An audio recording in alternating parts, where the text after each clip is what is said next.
Welcome everyone to the special meeting of the Town Council of Los Gatos study session. If I could have a roll call, please. Thank you and good evening. Commissioner Janoff. Here. Commissioner O'Donnell. Here. Commissioner Hanson. Here. Councilmember Spector. Here. Commissioner Hudes. Here. Councilmember Sayak. Here. Commissioner Badami. Here. Mayor Rennie. Here. Commissioner Kane. Here. Vice Mayor Leonardis. Here. Commissioner Birch. Here. Councilmember Jensen. Here. All right, so first on our agenda is verbal communication. Would any member of the public wish to speak to us for 3 minutes on items not on the agenda? Okay, Lee Katana. Oh.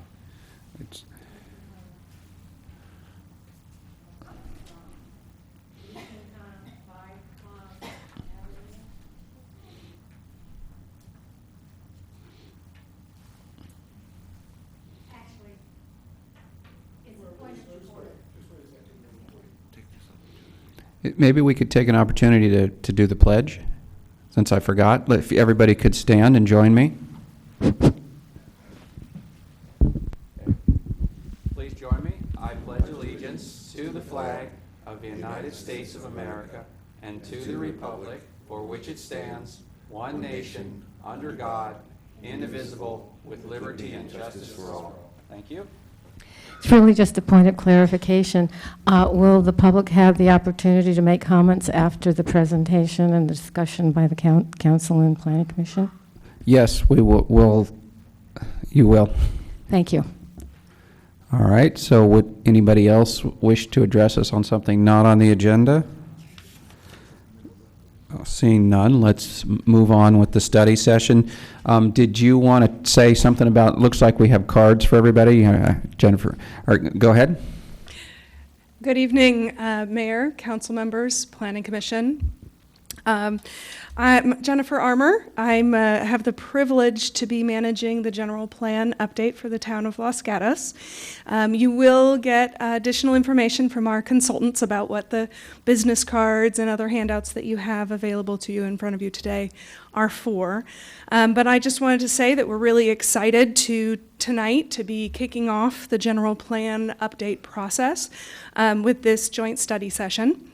It's fitting that we're doing this today as October is National Community Planning Month. And so with this, our first joint study session, on the 17th, we have our first community meeting for the general plan update.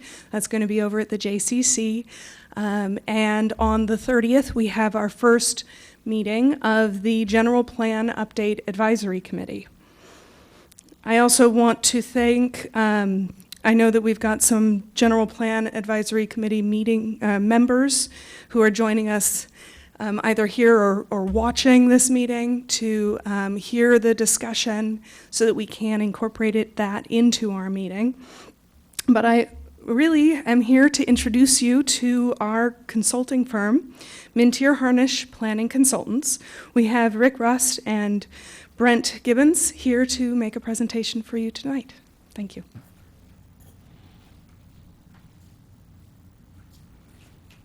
Good evening, Mayor and Council members and the Planning Commission. Thank you for coming together tonight to join us. This is actually one of several joint study sessions that we'll have during the 2-year period for the General Plan Update, with the purpose to make sure that you're up to speed on where the general plan is going at each step, to make sure you understand the inputs that have been received from the community, and help provide guidance and provide a sounding board also on some of the concepts that are being discussed, so you can tell us how to better refine this to make the general plan reflective of your needs and your desires and what you would like the community to be in 2040, which is the deadline for our plan. So tonight we'd like to go through and make a brief presentation about some of the key components of the project and make sure that you're aware of where we're going with this and what steps will be taken.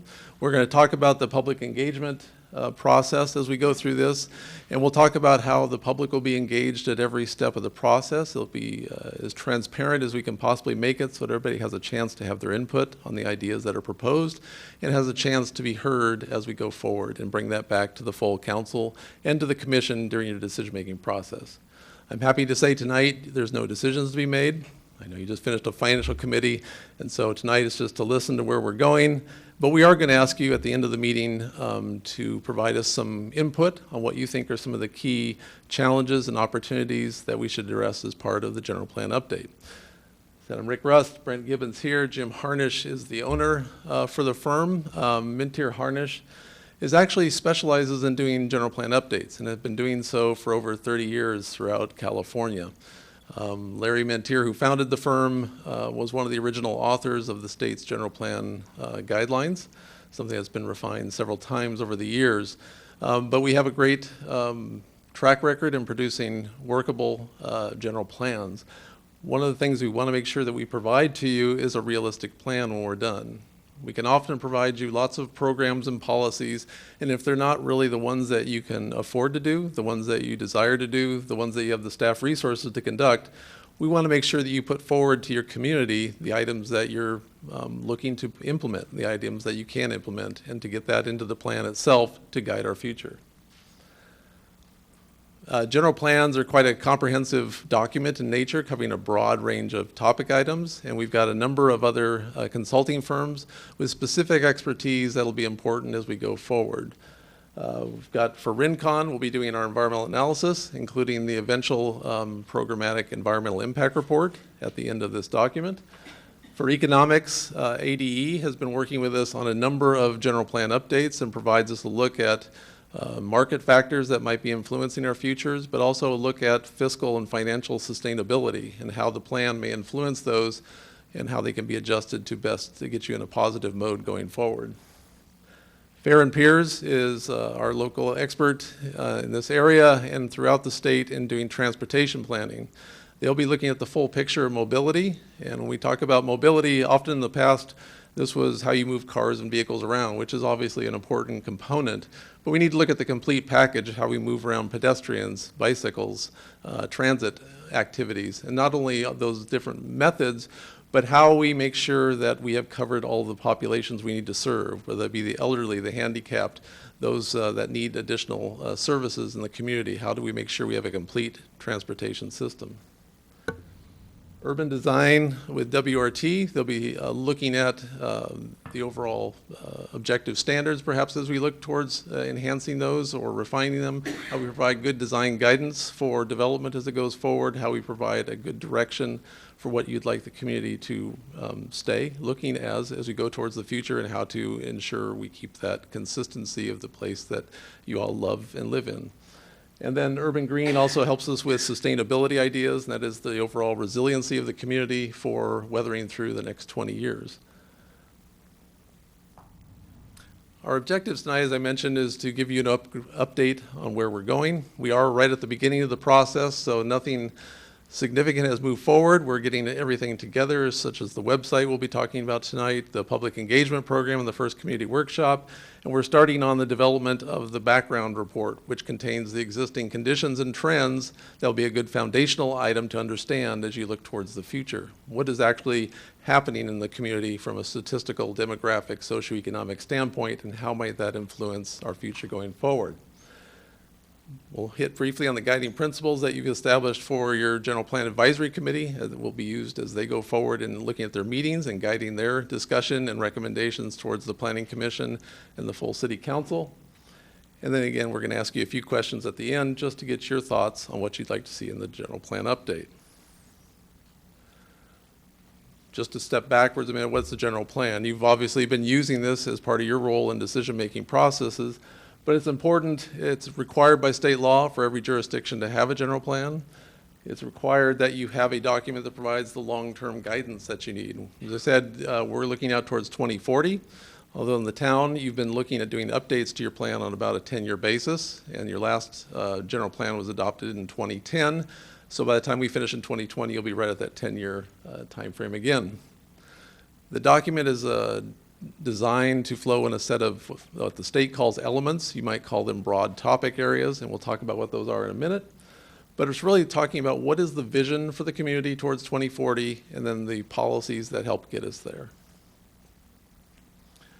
As far as the general plan update and the focus, things that have been talked about as far as looking at overall land use, transportation, mobility ideas, environmental sustainability and protections for the community and the natural resources that you have here, the evaluation modifications of objective standards and how that might be applied in future development proposals, looking at fiscal sustainability and responsibility, again, to ensure that we have a plan that can meet your fiscal financial goals,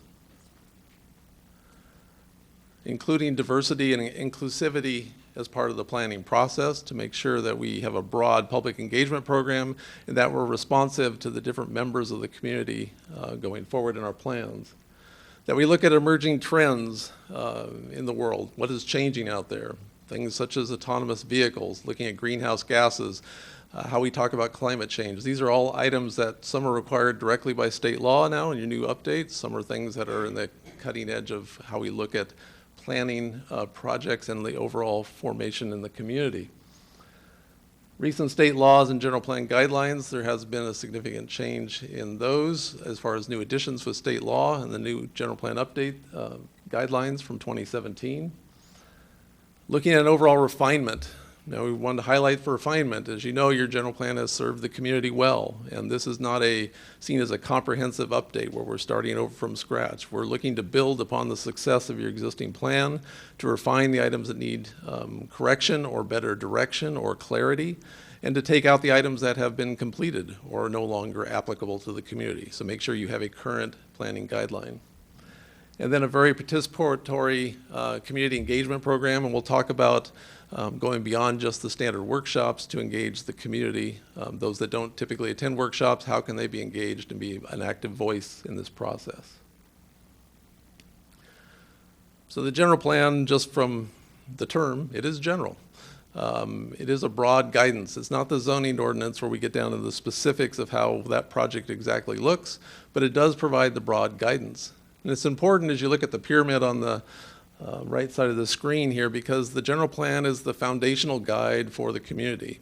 Everything else that happens from a planning standpoint should be consistent with the guidance provided in the general plan. That's why it's important to make sure that we get the general plan right and it guides you correctly into what you'd like to achieve. It's comprehensive in nature, covering the obvious things from land use to circulation, noise, air quality, environmental justice, climate change. These are all the broad topics that are within the purview of the general plan and where we need to set some policy guidance. So it really looks at both land use and resource management types of guidance for the community. And then again, we mentioned it's a long-term guide. The general plan also covers a defined area. I'll bring up a map in a minute showing the area that we'll be covering with this general plan. And then we also look at items such as internal consistency. We have to make sure that each of those element items are consistent with each other. So you don't have one set of policies that telling you to do a certain thing and another set to tell you to do something else. We want to make sure it's a clear set of policy guidance so everybody's aware of what you're trying to achieve as you look towards this future. Now the state requires 9 elements. 2 of these are actually new. That is the environmental justice and air quality elements. Now, when we say an element, these are broad groups of topics to be covered. It doesn't mean we need to have a chapter in the document called air quality or a chapter called environmental justice. In fact, in most of the general plans that we're currently conducting, environmental justice, for instance, is spread throughout a number of different elements because it involves a number of different topic areas that aren't just easily placed into one chapter of a document. And sometimes these are set off with an icon. Community health, while not a required element, is also an important thing to many communities, including what we understand for the town of Los Gatos. We want to make sure that community health is identified and addressed as we go forward in the general plan update. And again, this is something that's cross-cutting across a number of what might be our elements or chapters that we define for the document. We mentioned there's a brand new set of state guidelines. All general plans are meant to follow the guidelines as far as the direction and the laws they contain. They are guidelines in the sense that they provide guidance on how to interpret state law and how to implement the new state laws and the old state laws going together. So this is a holistic view. This is available off the website we have for the general plan if you'd like to download it from the resource section. But this is what we'll be using as a broad guidance going forward. Since you did your last plan in 2010, there's also been a number of new changes to state law. Not all of these will apply in a significant way to the community, But all these are things that we have to make sure get addressed appropriately to meet the findings of state law. Complete streets, this is something that you currently do within the community, but how do we look at this and refine it and make sure it fully meets the requirements of state law? Addressing items such as vehicle miles traveled, which is a new metric that is used for environmental impact assessment going forward. This is something that's required to be in place July 1st of 2020. And so this is something that you'll have available to you from day one when that law goes into place. But it's a different way. The state requires you to look at transportation impacts. It doesn't mean that you cannot still use levels of service measurements as they may apply to your community, but it's a new measure the state's going to be looking for in your environmental assessments, and that will be covered as part of this. Looking at greenhouse gas emissions and overall climate action planning and how the community's goals fit into that will also be part of what we look forward to. I mentioned before that we address what's often referred to as a planning area. This plan looks at the plan for more than just the town boundaries, which are shown on here in the pink.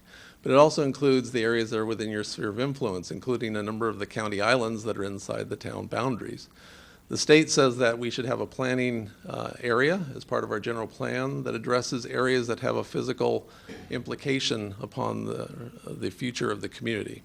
And so these are all areas that we will incorporate into our plan. This does not mean that you will annex them anytime given, but it does say that there are areas that have an influence upon you and you'd like to put forward what you feel are the appropriate policies for these areas.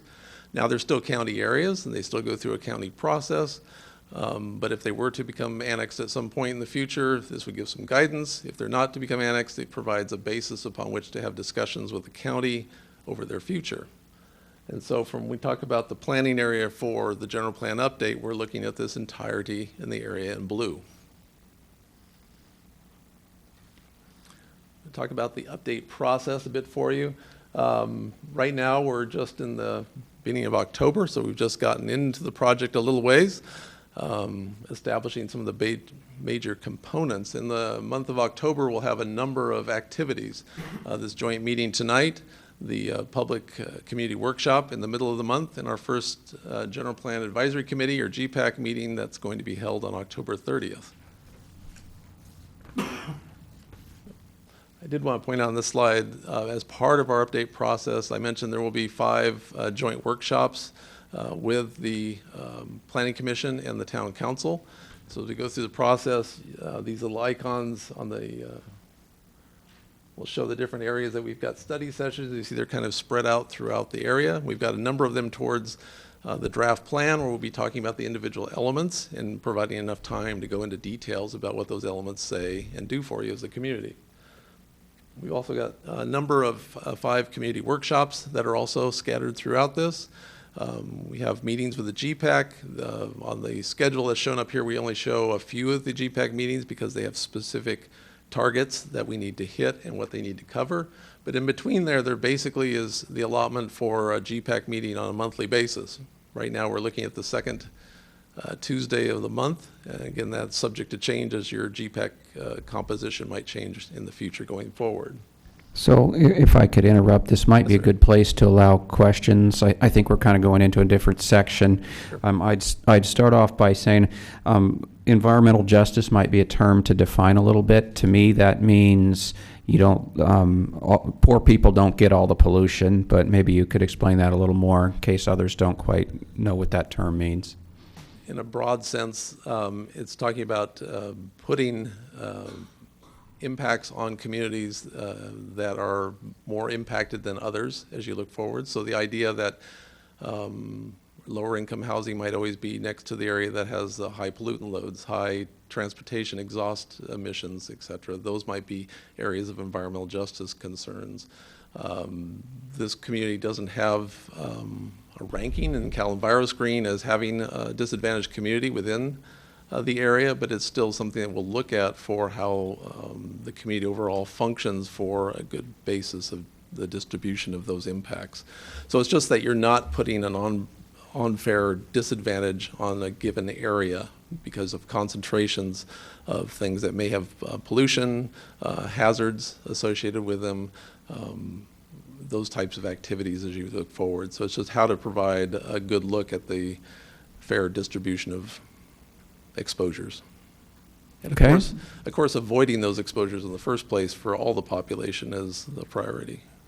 So would anybody else wish to ask a question at this time? Ms. Hanson? I was just curious from a process perspective. We have our housing element on a different cycle for update. I believe the current element will go till 2023. And I was curious if that's the case with other jurisdictions as well. There are some updates that we do where the housing element is part of it, but because it has a very strict timeline, and for this community, it's not part of the general plan update. It'll be done on a separate timescale that matches. And that's primarily because you have to have your regional housing needs allocation or RENA numbers from your local COG, and those are only available at a certain time, and they're not available right now for us to do that. So the current housing element will be incorporated, changed for its format to match the rest of the document, but that the content will stay the same till your next update period. Okay, other questions? Commissioner Hudis. Thank you. You mentioned that there's not a one-to-one mapping of the elements to the chapters, and I'm looking at the current plan and the chapters, and there seem to be some optional areas or optional elements. Is that correct? Correct. And so what would the process be to have a discussion about additional areas that might be important, that might even warrant an element or a chapter? That'll be something that will come out in this earlier part of the program as we develop this. Often communities have optional elements, and when I say optional, it just means that they're not the mandatory 9 from the state, but they're often things that have a specific interest or specific focus for that community. Some communities, for instance, have a economic development element as part of their update. We're doing Ventura County's plan right now, and their big deal is agriculture. So they have an agriculture and actually water as optional elements. And sometimes these are just allocations of the material that are in other elements to a specific topic, but they're usually used to provide a sense of emphasis that it's a very important piece of the community. Thank you. Okay, other questions? Seeing none, please continue. Thank you. Wanted to talk about public engagement, just highlight the different ways and be involved. One thing that may sound like a smaller piece, but we do branding as part of the update process, and you may have noticed you've got a business card. What we want to do with the general plan update is we've created a logo for it, which is on the front of the cards and on the screen here, so that whenever we publish a media release or we publish a flyer that's posted out front about an upcoming workshop, such as this one, that people will be able to quickly identify that this is something to do with the update and might be of interest to them to participate and to take more attention to. As you have bulletin boards covered with notices, sometimes one that has a specific graphic item to it will help you. While we're on the business cards, you see on the back side there's a little information about the website, where the website is. This funny looking square over here is called a QR code. So on your phone, if you were to take a picture of it, like on an iPhone, it'll find the website for you right away. We are going to be looking at a lot of online interaction as part of this process, and we're going to talk about those pieces of it. But we found this to be a great method to attract people that don't normally come down to community workshops. And honestly, over the years, it's gotten to be a smaller and smaller pool that will come out at night for a variety of reasons. People very busy in their lives and other activities, or 6:30 on a weeknight is not always the best time. But this is one item that will help us get electronic activities out to the community. The update website is available right now, and it provides a good location to find out everything you need to know about the current process and what's coming up. We'll show you the bottom piece in a minute, but what we wanted to show here is there's two little tabs on the right side of the website. The top one provides an ability to add your name to a mailing list, so that anytime there's an event or activity on the general plan update, you can be sent a notice about it. So this is a voluntary way for people to provide their name and address. The one below that is for comments. So if somebody has a comment that just strikes them at 2:30 in the morning, they really want to let somebody know, they can do that at 2:30 in the morning. These comments go to staff as well as to the consultant team, so everybody's aware of your comments. I will caveat they only hold 1,000 characters, so if you have a really big thought at 2:30 in the morning, there's an email address you can send that one to as well. Then on the bottom of the page are a couple other important pieces. The button here called Engagement HQ is one of the interactions that you can do on the website, and we're going to talk about our first activity that's on the website today. To the side, we have event info, so you can see what the upcoming events are listed here in calendar order. And then next to that is an update calendar. So we actually have a Google Calendar that tracks all of the events that are coming up. So if you'd like, you can click on this. It'll allow you to download the event to your phone or calendar, and you're all set to come to the next workshop.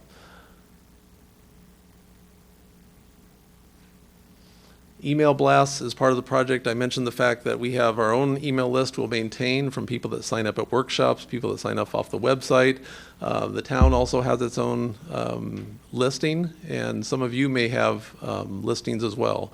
What we'll do every time we have an upcoming event is we'll provide you something postable, a little piece of text if you'd like to attach it, a little notice if you'd like to attach that.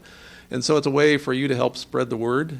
We look forward to any and all of your help. You can get people out to these events or to get them onto the website.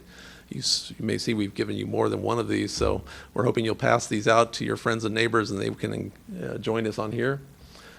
Newsletters, you've got your first newsletter here. This is used at a lot of our earlier workshops. It provides a general overview of what the general plan is and why we're being involved and how they can be a part of this project as it moves forward. It also talks in the inside about some of the key deliverables that will be part of the project. Each of these is a different document. It'll have a different review cycle, and it allows, if you look at the documents which are in the orange boxes in the middle of the page, these are different aspects of the project that will allow the community to look at what's been happening, what's been heard, and what we're being told, and how we're refining that into an idea going forward.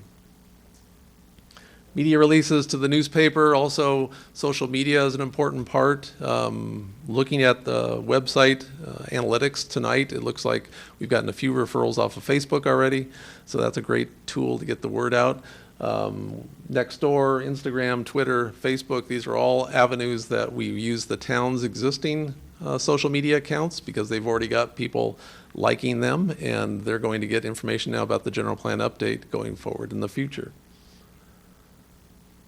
Engagement HQ was that button I showed on the homepage. It'll be there throughout the process, and every month we will have a new interaction that can be done with the community. If you clicked on that Engagement HQ, it'll bring you to a page that looks like this, and the one thing is you'll have to register. Now, this asks for just some general demographic information, and you create a screen name. Anything that somebody goes online and enters, that screen name will be used. So if they would like to use their name, they can. If they'd like to call themselves something else, they can do that too. However they feel comfortable in interacting. And we try, besides the screen name and password, everything else is optional to fill out. So if they don't want to tell us where they live, they don't have to. If they don't want to tell us anything else that we ask, it's a short little questionnaire. After that, in the future, you're able to go in the top corner and sign in. And then for the month of October, we have a exercise on here, map your favorite place. If you were to click that, and again, you need to be registered in order to use any of the exercises. It just helps us to understand who's commenting as we go forward.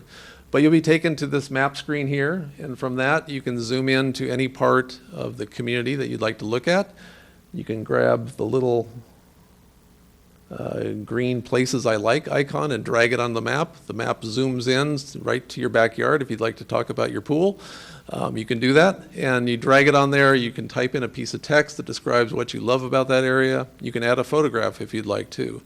What we end up with, and your inputs being yours collectively, will all be on the same map. So everybody in the town that tells about places they love and like will be shown to us. We think it's a good quick way to introduce people to the Engagement HQ platform. It's a great way to be a positive start as far as places we love about the community. And then from there, every month we'll build upon this. And the questions asked here will have relevance to what's going forward. So for instance, our first public workshop on the 17th, we'll be talking with the community about challenges and opportunities they would like to see assessed.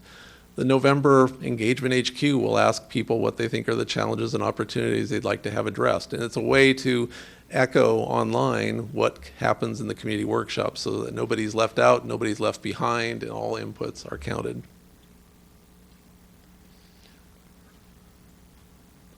Mentioned the public workshops. We also have several pop-up events that'll be in here. So we're hoping to catch people where they may be on their daily routines, whether it be the farmer's market or out in front of a supermarket, having a little fold-up table with some information about the general plan update, to have a copy of the card to let them know where they can go engage the community.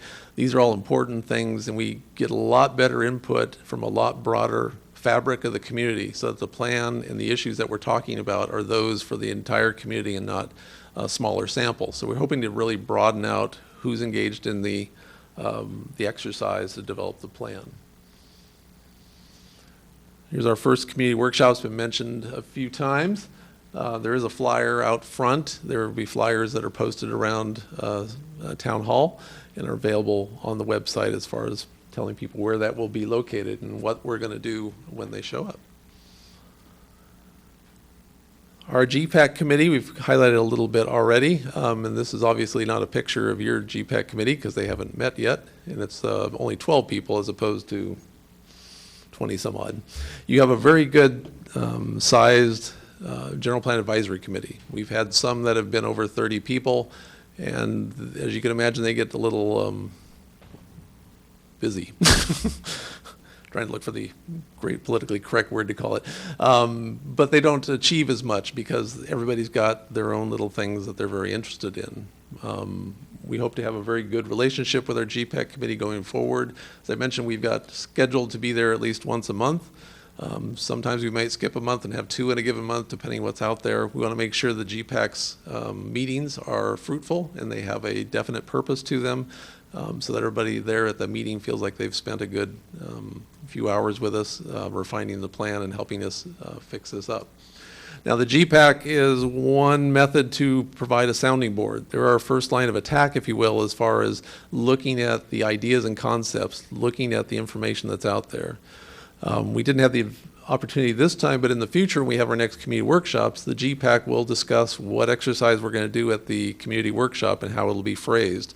We'll have the workshop, and then at the next GPAC, they'll talk about what we discovered from that. And then they'll have other activities built off of the information that we collect, as well as what the GPAC has to tell us themselves. So this is probably a good place for a pause, see if there's any questions. Anybody have any questions at this time? Go ahead, Commissioner Birch. Hi, thank you.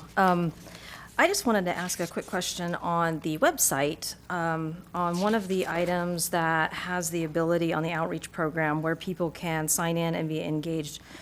Will meeting minutes or the video of the meetings, I know a lot of people in town really do go back and reference those. Will those be available on this site, or will there simply be a link from this site to the town website where we'll have access to those?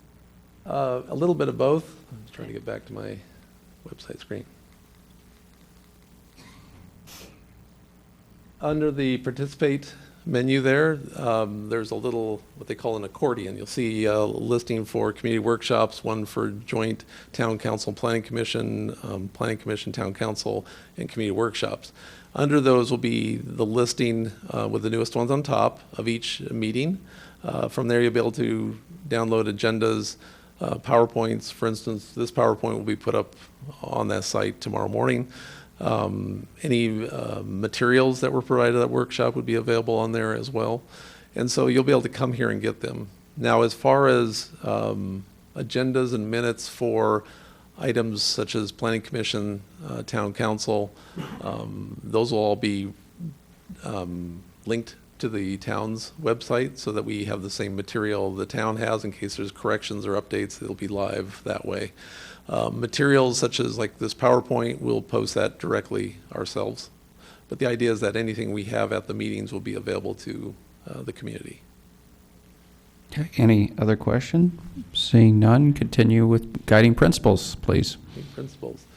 As we're flipping forward, the guiding principles are something that probably familiar to the town council. What we mean by those is just what was approved by the council as far as guidance for the General Plan Advisory Committee, some general principles, if you will, for how to look at the community and how to look at information that we might be discussing.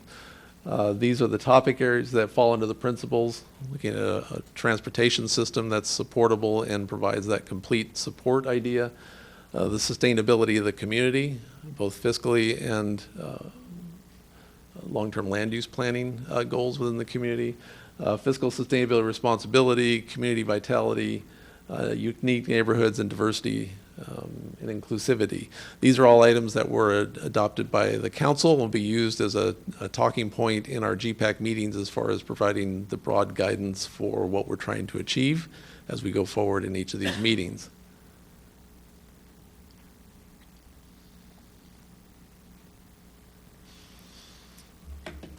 So that was the nutshell of the highlights of the general plan program. We wanted to, in respect to your time and that you've got a very busy week, wanted to just give you the highlights of what's coming up. We'll be working with staff to make sure that both the Planning Commission and the Town Council are given updates as the process goes through, beyond just the joint workshops, so you'll always know what we're doing. And then the website will always tell you what's going on as well. Now, we did want to take this opportunity, with your leave, Mr. Mayor, to ask those here tonight if they had any inputs they would like to share with us on these key questions. For instance, when the general plan update is complete, what would make you feel like the process has been a success? What are some key outcomes that you would want to look towards? What are the key challenges for number 2? And number 3, what are the key opportunities? I will note that when we have community workshops or even online activities, we do put a lot of effort into talking to people about the opportunities of a community, because it's very easy to fill out a card about things you don't like or things that might be broken in your mind. But the biggest successes in a community are taking advantage of the opportunities that are there, the things that aren't quite being fulfilled that you could, by adding some different resources to them, take a bigger advantage to them. And then last, for public engagement, what are the most effective ways of getting the word out? We've obviously told you a few things that we plan to do as far as media, social media, website activities, business cards, etc. But what are other ways that you think might be a good thing for us to look at? So we wanted to give you all 4 questions right up front instead of walking through each. But we're looking for any input that the commissioners or the council might be willing to provide. This also gives us a little bit of a heads up on what we might hear from the public workshop, or what you think might be some key items, so that we can help better target our discussions, better be prepared to answer questions and that type of thing. So at this point, that will be the end of what we're looking for tonight, but we'd like to spend as much time as you would be willing to give us to go through those questions and answers. Okay. I saw Councilmember Sack first. Thanks. I'm going to start with number 4 because I did have a process question. You spoke a lot of the council and the planning commission and the GPAC, but I'm wondering if you have a formalized system of incorporating the other boards and commissions that we currently have into this process, so that we can also utilize them as ambassadors in sharing information, but also bringing in the expertise their own bodies bring into the conversation. We don't have a formalized process for that, but what typically happens is, as we get questions concerning a specific aspect, be it a mobility type question or a parks and recreation type question, to take it out to those committees that deal with those topic areas. So between, for instance, 2 GPAC meetings, we may have some request for information. We may generate some thought pieces to send to those committees, get their feedback, and then bring that back to the GPAC to act on further. So we would like to do that. We see the staff as being a major conduit for getting that kind of information back, but we would certainly want to use that. And we've done that in many communities as far as that kind of interaction. And council member, we've also been talking amongst ourselves with Parks and Public Works specifically originally, but with other directors and department heads who are liaisons for boards and commissions, and we're looking at options. Maybe there are individual or 1 or 2 members of those bodies that are interested in and able to attend the GPAC, so they can also come back and inform their own commissions and committees. So we're still working through that, but those are some of the options that we've been looking at. Okay, Commissioner Hanson. I asked earlier about the housing element for a specific reason. I worked on the Housing Element Advisory Board when we did the update. I was also on the last General Plan Advisory Committee update back in 2008 to 2010, and two of the key directives were to focus on seniors and our youth. And if you look at kind of what's happened in the last 10 years, one of the biggest issues we have is the right kind of housing for our seniors and our youth. Seniors as they're downsizing into different types of housing, and then our youth as they're growing up and trying to find a way to live in Los Gatos and make it affordable. And at the same time, we have all these new laws coming in California. We had a joint study session on this earlier about affordable housing. So I think that we do have a key opportunity in the general plan, even though we're not doing the housing element. We'll be looking at land use and other things.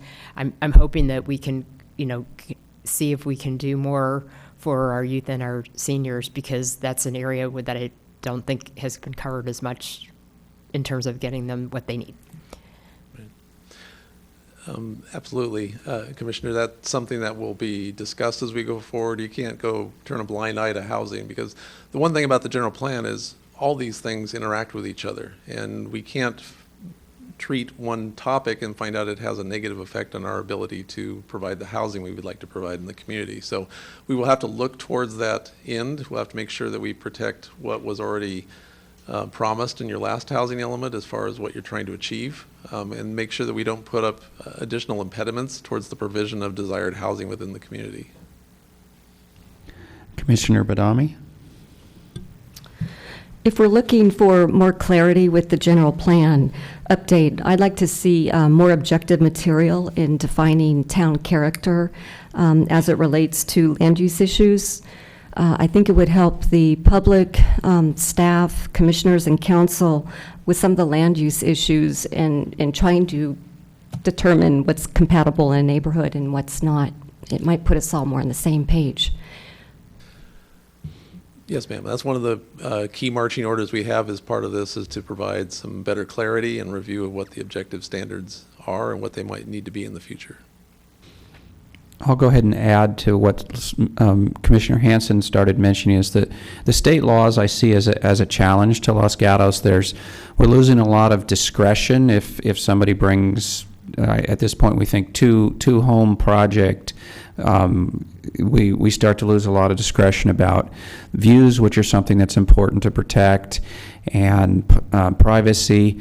And so you say, what would make me feel like the process was successful? One thing I'm hoping we will do, we'll think through and analyze where are we vulnerable, and I'm thinking, there may be other places, but particularly in our hills. We don't want to fill our hills up with houses. We want to look up and see mostly trees and hills. We want to make sure that these laws continue to give us the discretion to make sure if we have to build homes, that we're building them in the places in Los Gatos we want them to be built. Commissioner Hudes. Thank you. I agree with the need for objective standards. We've had a challenge with that, and I have a whole list of areas that I can send that I think are worth working on. But I think there's one area that we haven't really mentioned, which I think is somewhat a root cause of a lot of the issues that we do have in town with traffic and housing and other things, and that is being a magnet for innovation. And I'll be a little provocative here, but I think that the town needs, and coming back to what would make me feel like it was successful, is that we really position the town for the future, for the mid-century. And to do that, I think we have to attract innovation to town in a way that we haven't done enough of. And so, and if you think about it, every morning we have kind of a brain drain that goes on where people get on buses and cars and they fight traffic to leave town to go work somewhere else on innovation. And I think it would be great if we could reverse that and be a net importer of innovation into town, and I think that meshes with a number of areas, and so I think it may relate back to the guiding principles, but it might suggest another element, which might be innovation ecosystem or economic innovation that goes beyond just retail, but really taps into some of the fundamental, wonderful resources that we have in town of people who've started some tremendous companies and making more of that as we position the town for the future. Okay, thank you. Commissioner Birch? To follow up with that, I absolutely agree in us taking the opportunity that we're being given here and deciding what kind of industry we want to attract.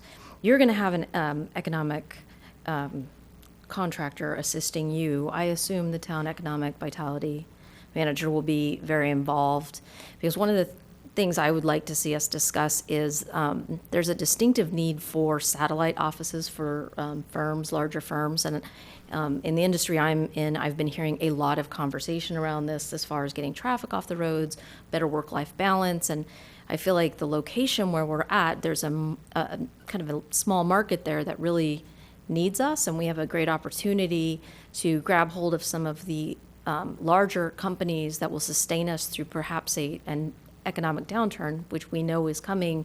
And so we are planning on bringing in industry and innovation, but sustainable industry and innovation. Thank you. Okay, I'll throw another one in, and then we'll go to Commissioner Kane. I think we have an opportunity with Silicon Valley Clean Energy Authority. They're providing us 100% carbon-free electricity, so I would like us to see in our sustainability plan evaluate how we can get not just town facilities, but get our residents to switch to more electric appliances from gas appliances, how we can promote more people to get into electric cars, how we can look at pre-plumbing buildings for electric chargers, how we can look more at apartment complexes, condo complexes where it's more difficult to get a charger for people so that their electric cars can be taken advantage of. Other comments? Yep, Mr. Kane, Commissioner Kane. The first question is, what would I make me feel the process was a success? My first answer would be that we succeeded in engaging as many people as possible, and that we achieved knowledge among the citizenry as to what is a general plan and what it means to them. And to broaden that point, I have an issue with jargon. And as was mentioned earlier, environmental justice is jargon, and a normal person out there will get turned off. It's very put-off-ish if experts and people involved in town government essentially talk to themselves. We know the jargon. They have the faintest idea. Planning Commission all the time runs into citizens who don't understand the hillside guidelines, the town code, the et cetera, et cetera. So the best general plan in the world wouldn't be worth much if nobody outside this room understood it, outside our commissions and committees and same old faces. In terms of outreach, I'm excited by the points you've listed, because I think that's the success, is to engage, communicate, and teach what the general plan is and what it means to people. So these are good points. Inspired by your good points, I was thinking of some others, that you have some sort of a speakers bureau, whether it's GPAC or something else, and they go to organization locations, say service organizations, Rotary, Lions, church gathering, look for boards of directors, like at the hospital or the Chamber of Commerce. Take the opportunity to make speaking engagements anywhere, everywhere, as much as people can afford in terms of their time, to communicate what this thing is and get the largest amount of people possible to understand it. Commissioner Hanson? I had one other suggestion on the on number one. This is kind of about, once people have gotten engaged, making sure that we follow up on their concerns and discuss them in the GPAC and just make a decision, we're going to do something with this or not, and why, and make sure that those people that made the effort to give input know that they've been heard and that their input has been considered, if that makes sense. It does, and that's one of the things I get proud of when I do one of these, is that people say, I just like the fact that you listened. The plan may not have gone the way I wanted to, but I appreciate the fact you listened. And what we do is we get the inputs is we kind of say no issues left behind. If somebody has said it, it gets written down and put into the documentation of what happened. If sometimes we need to summarize them up to find commonalities and provide some guidance for the future, but we want to make sure everybody's heard, everybody's documented, the information's there for the council and the commissioners to go through to see, because sometimes it's a small idea that can make a big difference in the world. And if I could go back to Commissioner Kane, on yours, for some projects, we can certainly look at a speaker's bureau, but we've also done what we call like an ambassador's kit, which provides a PowerPoint and speaking points and some training that can be done online, actually, where you can get some leaders within these different organizations to take it to their lunch workshop. And we provide them the information and the support they need to be successful in that role. I was thinking of not just GPAC, but somebody mentioned the word ambassadors earlier. I would see a group of people who know what this is and can communicate it, and would be available to make speaking engagements, including interviews on KCAT. Yep. For the Los Gatos Weekly. And the jargon issue is to keep the verbal communications, written communications, as simple as possible so that they are not putting anybody off who doesn't have a basic understanding of what town government does. Those are the non-traditional people I'd like to draw into the general plan process. Yeah, and I think towards that line, I mentioned earlier, like in environmental justice, we don't propose to have a separate chapter called that. You'll find these worked into the fabric of the rest of the plan where it doesn't sound out of place, it doesn't sound contrived, it doesn't sound like you're trying to make something fit, but at the same time it answers what's required under state law in a way that's communicative to the public for what you're trying to achieve. Commissioner Birch. Might be more of a question to staff. I'm sure, do you keep some type of record of meetings? We've had some particularly well-attended meetings in the last year, and they've hit a variety of our communities, including a very active portion of our senior community, who I doubt are getting a lot of their information online. Do we know how they're finding out and how word of mouth of the meetings is going? Is it that a representative is going to their communities? Do we know those so that as we start getting deeper into this and how we're doing our community outreach, that we are looking at those pockets of people and making sure that we're using whatever form is most accessible to them? Well, I don't know that we have any data specifically, but I think what we find now with the Nextdoors and the Twitter and the Facebook and the town's accounts, there are a number of folks who are active in the community, and they are, again, ambassadors, or they spread that word when something's coming up.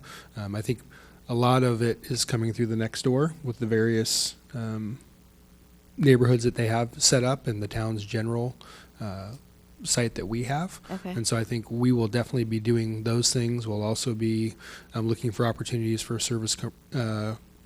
for the service organizations, as well as the interfaith group and some of the other folks in town, so they can help spread the word as well. Because again, we want to have as many folks out and get as many varied and differing opinions, because not everyone has the same opinion in town, so that's going to be important. As far as the senior population, one way we found to be successful is actually have a public workshop at the senior center. It gets a big crowd from the senior group, and then once they've got hooked, then they come to other meetings as well.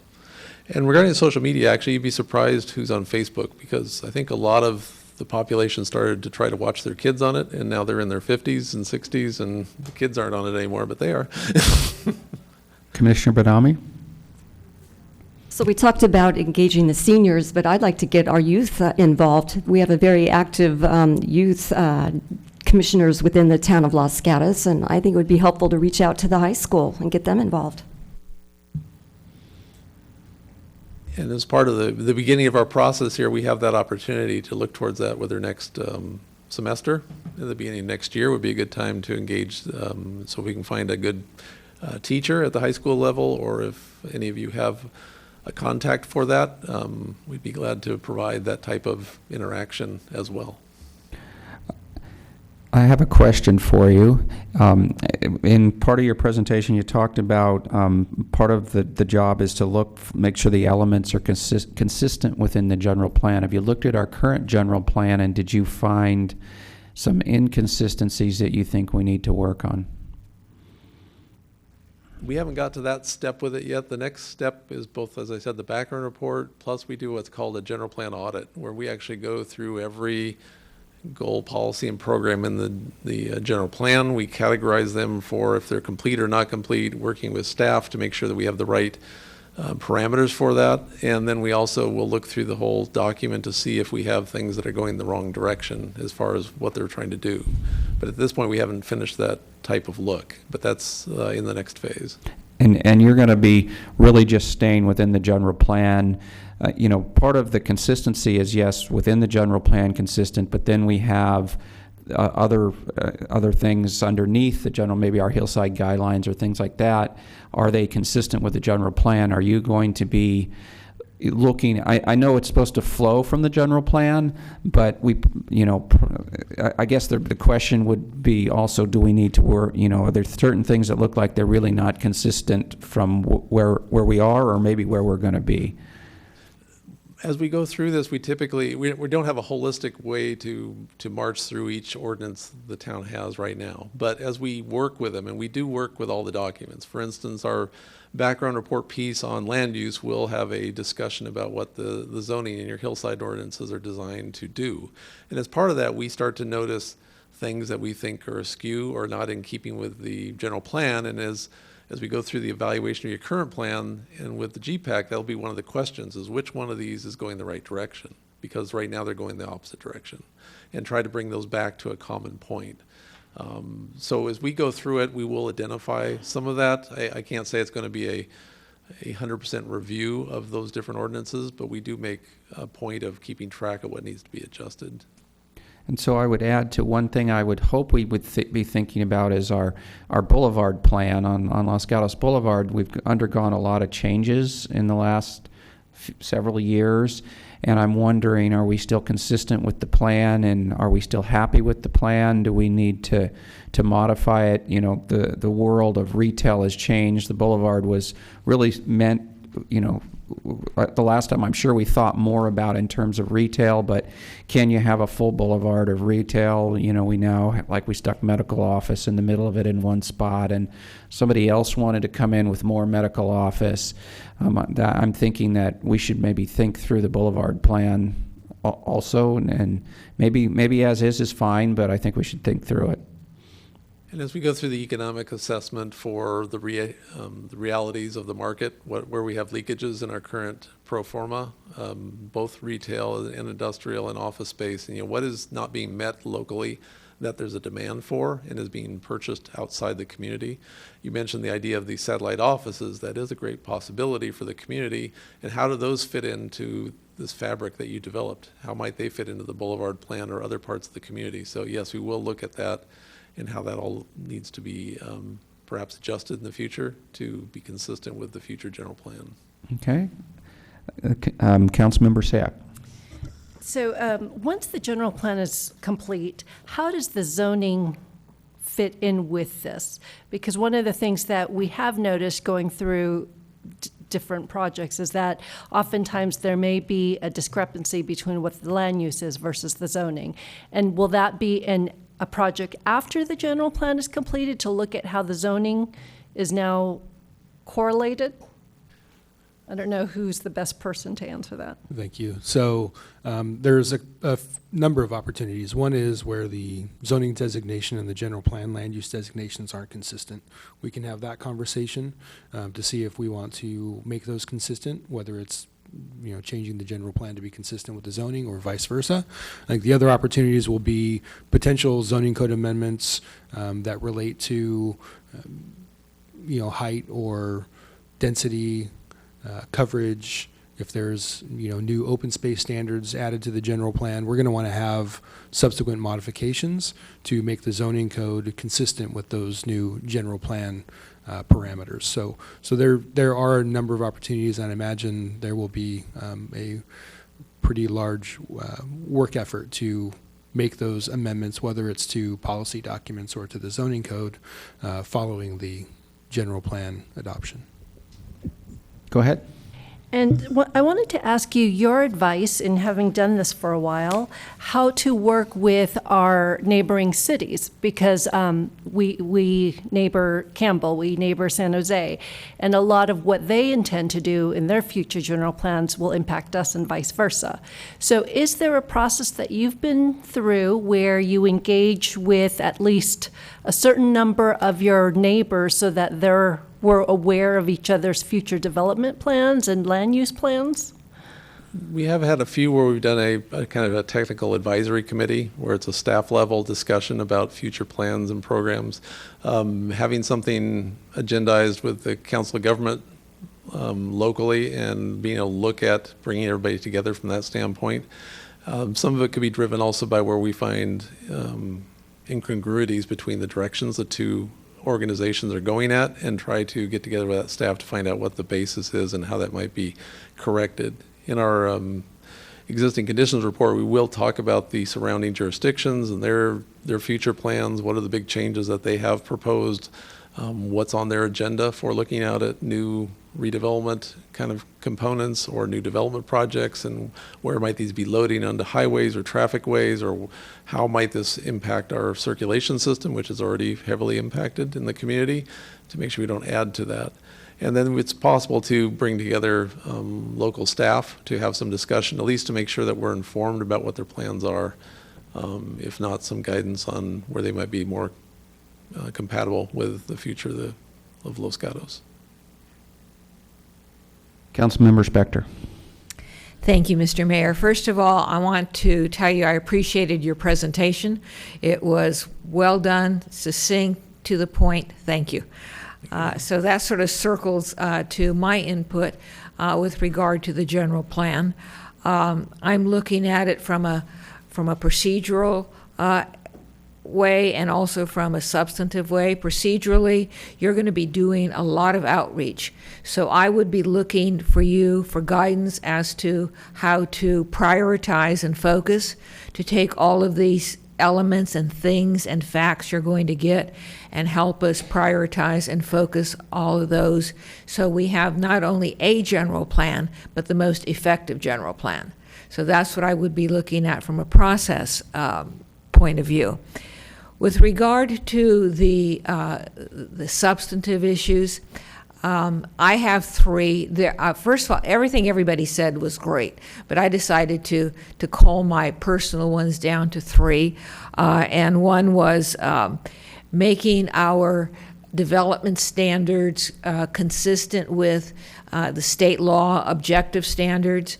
I don't know how much we can do in the general plan, but to do as much as we can in the general plan, so that helps develop and give guidance to our ordinance. I mean, I pulled out our architecture and site here, and it has words like we should be looking at the appearance and harmony of the buildings and the adjacent development.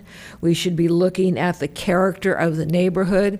Well, that's going to need help, and I would be looking at the general plan as the first step in giving our architecture and site ordinance teeth under the state law. We all know that you characterize it, I think, as circulation. We all know that traffic is an issue. Traffic that's cutting through when they really want to go to and home from, or to Santa Cruz. Traffic that's cut off from the 17 through Highway 9 going west in the morning. Traffic within our own town. So traffic or circulation to me is one of my three big issues. And the last of my big issues, and I wasn't sure that this would work in the general plan, but you sort of touched upon it, so I'll throw it in anyway, and that is the unfunded liabilities, which I just spent, some time in the prior meeting talking about that. And I don't know if we can get it, that fits into your fiscal sustainability chapter or element, but if it does, that would be very important to me. On that last point, you mentioned the fact that, well, you just met with your fiscal committee, but the state has added a lot of new requirements that you need to cover in your general plan. And the fiscal choices that go along with those will be something that we will be bringing forward to you so you can understand what those mandates are having implications on. But more so also to look at what are the alternatives, if there's different ways of doing it that might be able to be done more cost effectively, if there's a way to share costs with our adjacent agencies, organizations, or regional organizations, and how to get that kind of balance as far as your fiscal look. So we'll definitely do that, plus the items that you currently have on your books. That's great because, we're looking at it, the numbers vary depending if you're just looking at pensions or you're looking at pensions and health benefits. People 50, 60, 70, 80, 90 million dollars. And so that would be something that would be important to me if it is something that you can fit into the general plan. One common theme you're hearing is input from the public. So at this point, let me give you a break and see if any of the public would wish to come to the podium and give us inputs. Ms. Katana, are you interested? Do I have to drag you kicking and screaming? No?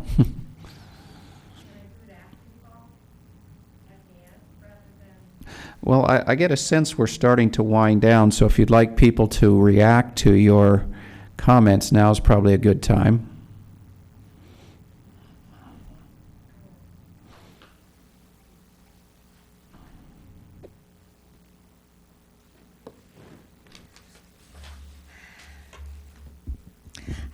Lee Quintana, 5 Palm Avenue. I've had a number of thoughts regarding the general plan as I've been thinking about it.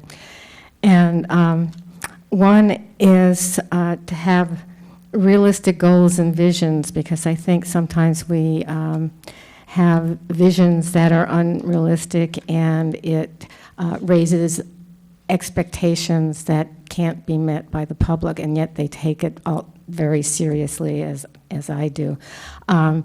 Secondly, listening to what I thought about and what I've heard here, it seems to me that there may be a need for a little bit more comprehensive update than we initially are discussing.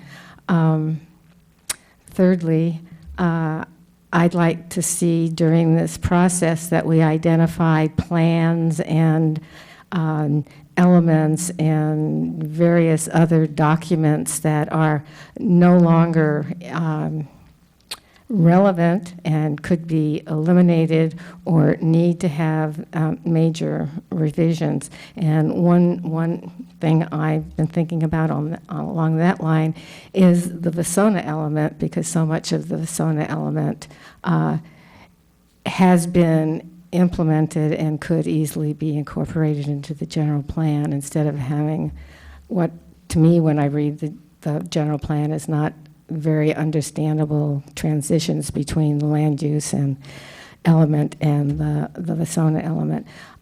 Strengthening the sustainability language in the general plan and within our sustainability plan itself. It seems to me that I feel personally that the town needs to look beyond the 20-year limit when it comes to sustainability, given the prospects that are developing regarding climate change and the effects that will have. And maybe one specific point on that is, I think currently there are conflicts in the general plan between fire safety and how we address hillside vegetation and design and et cetera. That's only the beginning, but you all brought up some points that I was thinking about before, and others that I hadn't thought about, but I guess my general closing thought is that without having the background information and the analysis of the current general plan, it's sort of hard to look at what the actual goals of the general plan update should be. Does anybody have questions for Ms. Quintana? Seeing none, thank you. Would any other member of the public wish to address us on this item? I'm not going to drag anybody else up, so I'll close public testimony and come back to council and commission for more comments. Councilmember Sayak. Actually, Ms. Quintana's comment made me realize I did have a question. If you could just explain the wildfires and flooding requirement, the new state requirement. Is there anything specific that they're looking at or they would like for us to look at? Well, in the flooding, there's further guidance as far as the susceptibility of properties to flooding and better control for those hazard areas.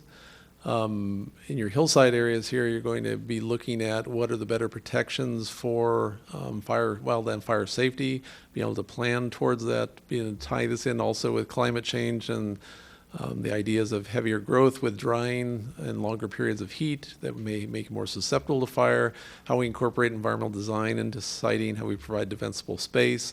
These are all items that need to be covered as far as the general plan, providing guidance for how to protect the homes that we build in areas that have susceptibility to fire. If I Go may. ahead. So, roof material, things of that nature, are there specific guidelines that fall into this, or is it just looking at the higher areas of town that have higher probability of wildfires? Well, there's some basic design guidance, especially CAL FIRE has some design guidance, you know, whether you have boxed or enclosed eaves, what kind of material you use on roofs as far as being a concrete material or tile as opposed to using anything that's organic. These are all things that can be put into there, providing an irrigated defensible space, providing for clearances. And many communities have problems with somebody's backyard, how do you make sure they've cleared it out? These are all things you can provide guidance for. It's not going to be a perfect solution, but to provide better protections for that. To also tie that in with your fire protection capability and your first responders and the time frames for that response. Providing for breaks in the fire protections. And at some point you can start going into developing things that make more sense for your community and for your environment. With the hills and the canyons, you know, the kind of thermal projection that might have up certain hillsides, how you might want to stay off of the valley areas along the hills as opposed to going on a hill face would have some different protections. So we can go as far as you might want to go with some of that to look at the protection of those hillside areas. Okay, other comments? Councilmember Spector.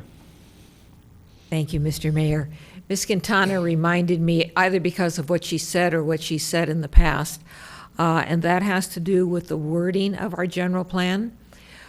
In the past, I think there has been an inclination to get by issues by using the verb or the word may instead of shall. And I would appreciate your assistance and guidance in having us focus on the shells.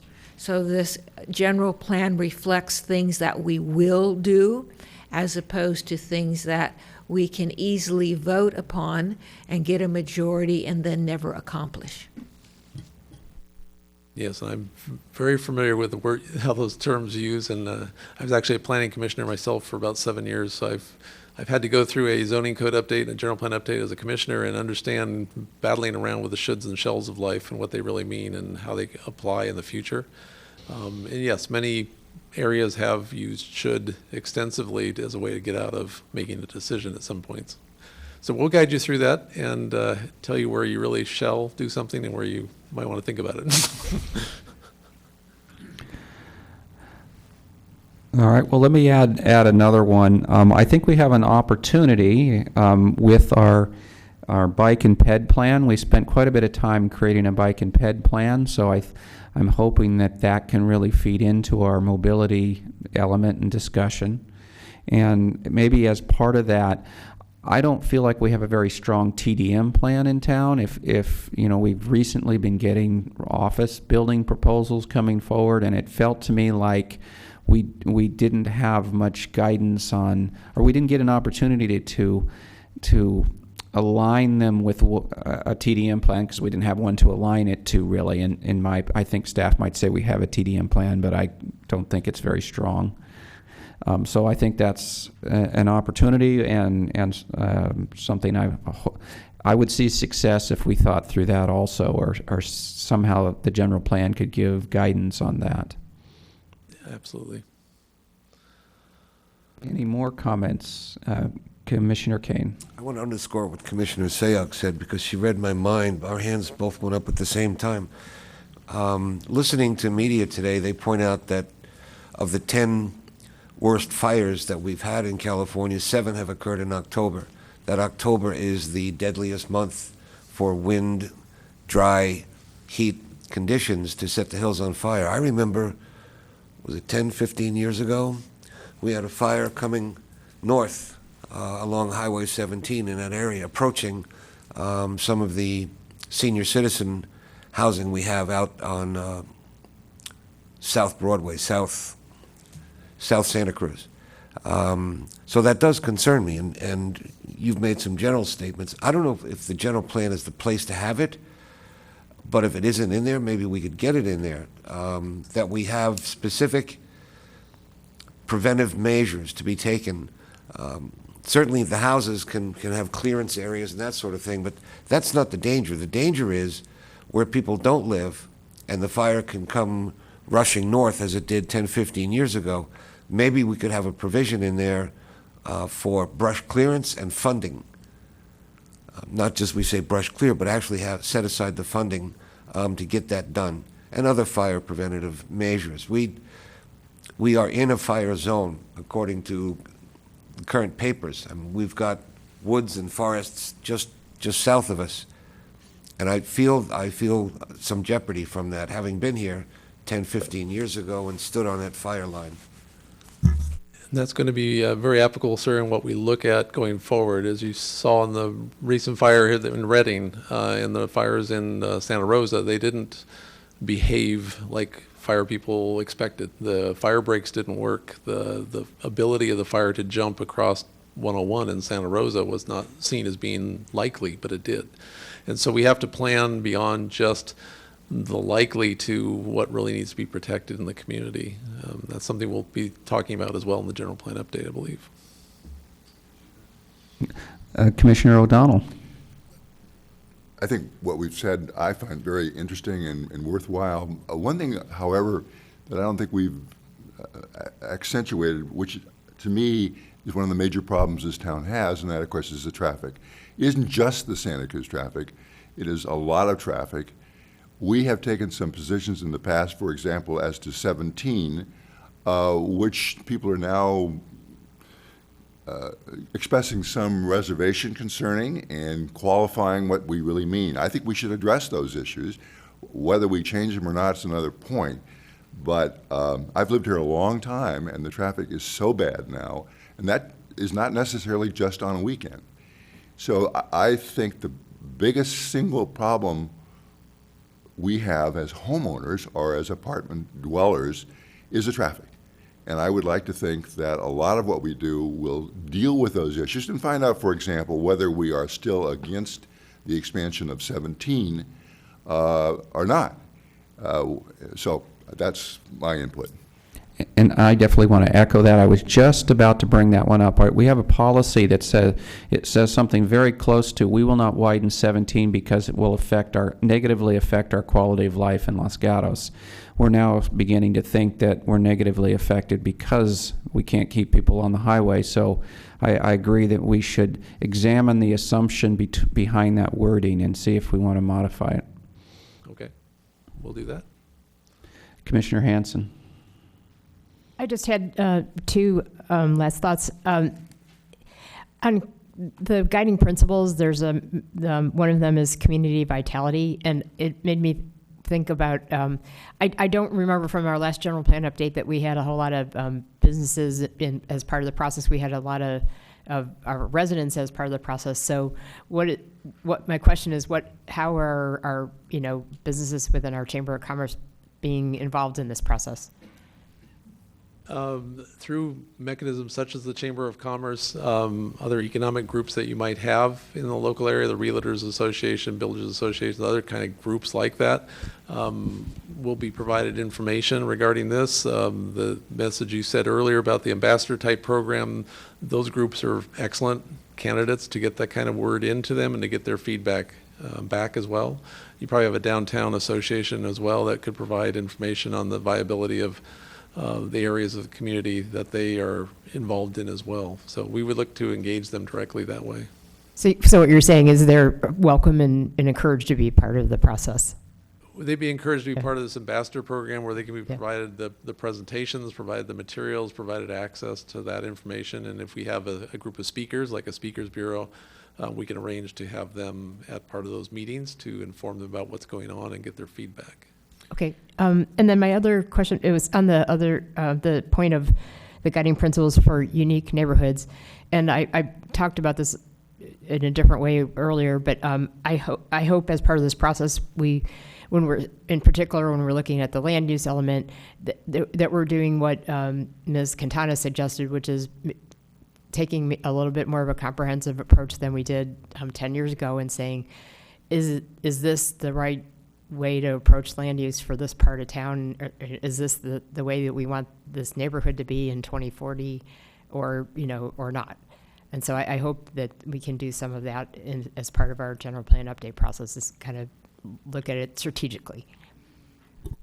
I think the flavor was discussed as we were doing some refinement, but there could be areas that need more notable revision, and that certainly can be done as part of this process as we go forward. As we identify those, that will be what we bring back with the GPAC and the joint meetings to make sure that we're on the right path and making the right viable corrections for that. And that's possible from a land use alternative perspective, that if that's something that the GPAC or others are interested in exploring, because there haven't been a lot of land use designation changes probably in far more than 10 years from a comprehensive land use perspective. So there may be some other views out there that we'll definitely be looking at, specifically as we get towards developing the preferred alternative and the land use alternatives that are going to be studied in the EIR. That'll be an important topic to get nailed down. Commissioner Hudis?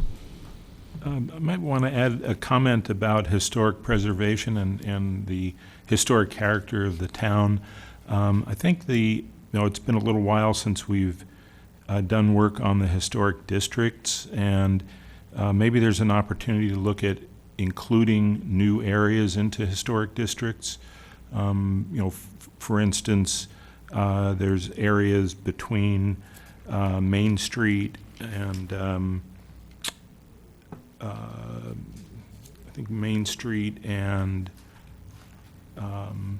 Overlook, and between areas that are sort of gaps in the map of historic districts, and think about whether it makes sense to expand our historic districts, and also potentially to think about how do we preserve historic character, particularly in the commercial use when structures come off of inventory.